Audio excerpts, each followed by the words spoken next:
The future of the South African Post Office hangs in the balance. Placed under provisional liquidation, SAPO desperately needs a promised 3.8 billion rand bailout to complete its business rescue plan. But with those funds yet to materialize, the Communication Workers Union is raising some serious concerns. So let's talk about the potential consequences for not only the future of postal services in South Africa, but for the livelihood of the workers themselves. And we'll be joined shortly by the coordinator of the Communication Workers Union.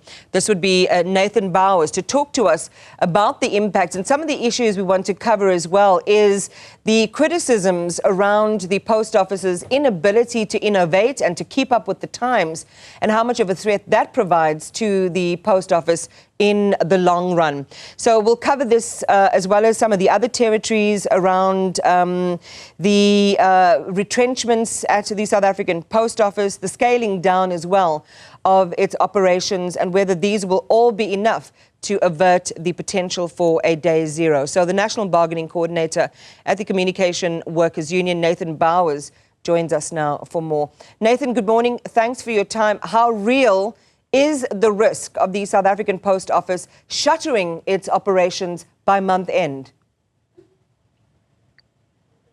Look, you have put it very clearly.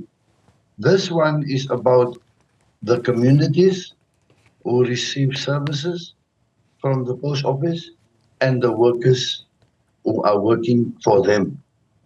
So, on the 3.8 billion, because this is the crux of the matter, the 3.8 billion rand that government has agreed to in the court.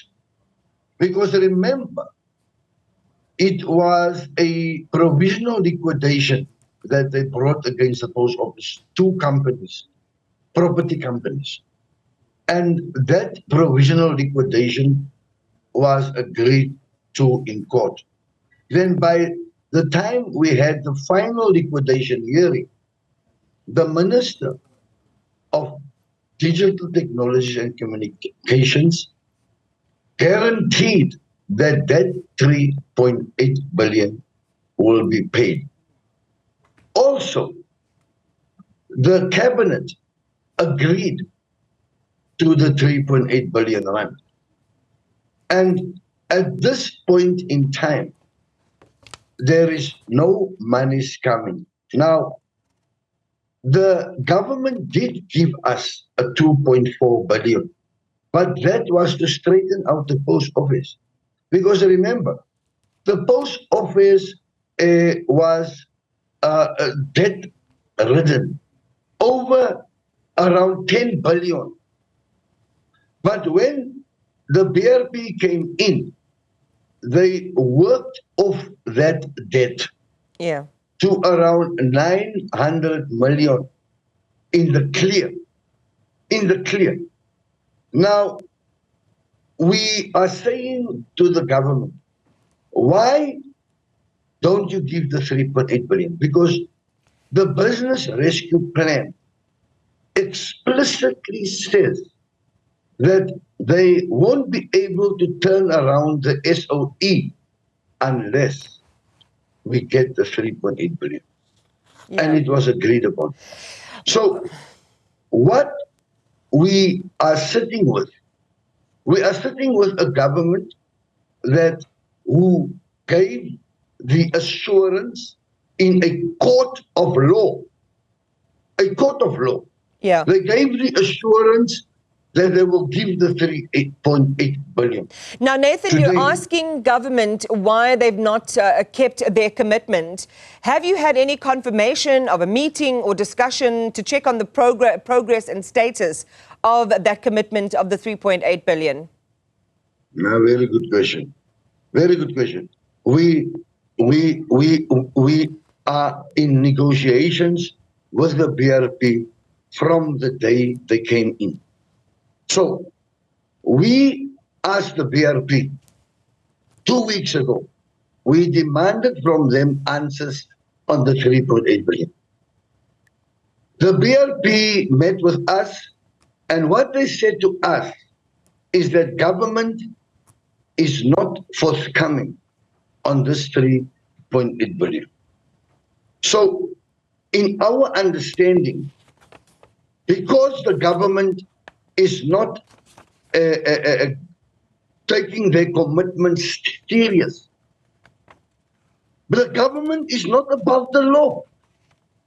No one is above the law. We are all equal in the law. All right. So why does government make assurances in courts of law and then they don't implement what they say? Yeah, Nathan, the problem, though, is, and we heard from, in the medium-term budget speech from Ina Godongwana, there are not going to be any further bailouts for the South African Post Office. So that's on the one side. When we hear that budget speech next week, we're not going to hear any further allocations to the South African Post Office. And then you're sitting with, as you say, the non-provision of the 3.8 billion rand.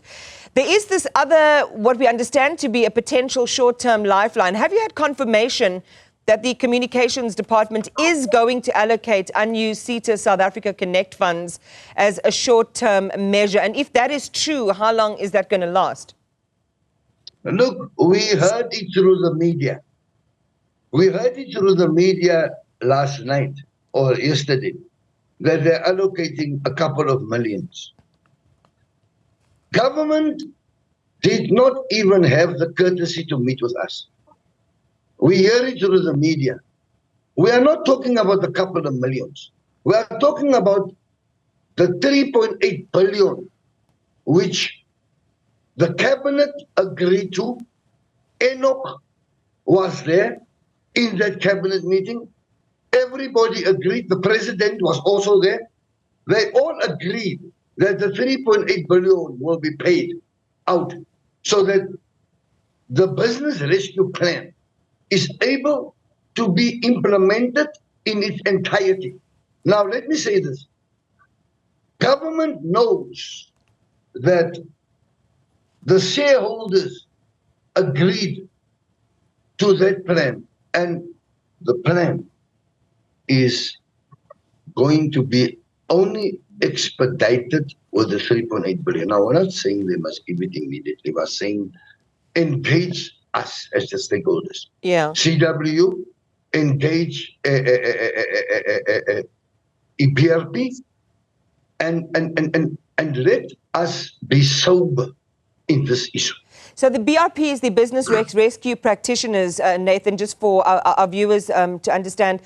You hadn't heard from them either around the possibility of rediverting those funds either. Have you heard from them?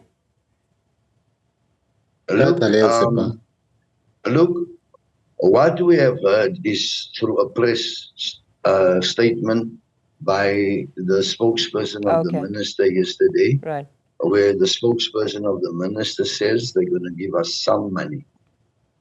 Okay. Now, we haven't heard from the BRP, but what we know is that 3.8 billion must come. The discourse in the country that the chairperson of the Communications Portfolio Committee has put out, that discourse, we are not in agreement with that discourse. She cannot say it is because of the BRP that the post office is going down. That is the discourse that we